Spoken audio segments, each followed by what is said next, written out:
I'd be alarmed. I'd probably notify my community. I'd probably notify anybody that I knew living there.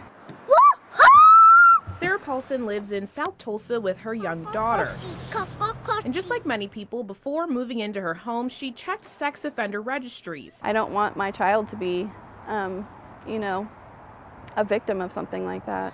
But the one thing she didn't think about, like many of us don't, Here we go. is to check registries before staying in nearby hotels or motels. If there's a hotel or motel that is not within a safe zone and management allows them to live there, then they can live there.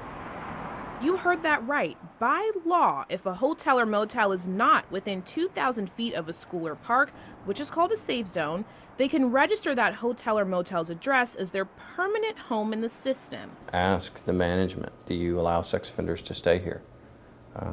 That would be a good question to ask. Police say there are 4 motels in Tulsa where sex offenders can legally live. So I paid a visit to each one to ask them the obvious. As you can imagine, not very many of them were happy to see us. The manager at the Motel 6 on North Garnett asked our photographer to turn off his camera. He told me he doesn't know sex offenders are living in the motel until he gets their mail from the state, but he plans to work with the police department to try and make a change after this story.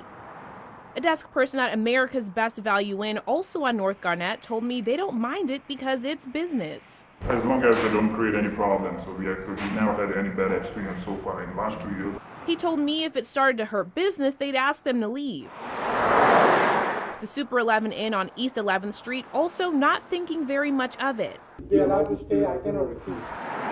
The Extended Stay Inn and Suites on East 41st Street defending sex offenders. Unless you knew that they were, you would never know. Because if they register and the police come and check on them, then they're doing something right. Mirroring a message I also received from police. I'm not concerned with them living in a motel because we know where they're at. And you'll see these areas around here. They say it's not the 14 sex offenders they have on record living in these places or the 450 throughout the city, but the 10 to 15 a month they arrest who aren't registered. We would have more compliance if there weren't so many restrictions on where you could live. Tulsa's chief public defender says the living restrictions are too much. You ought to give a man a place to live, especially if he's already paid his penalty for the crime that he committed or she committed.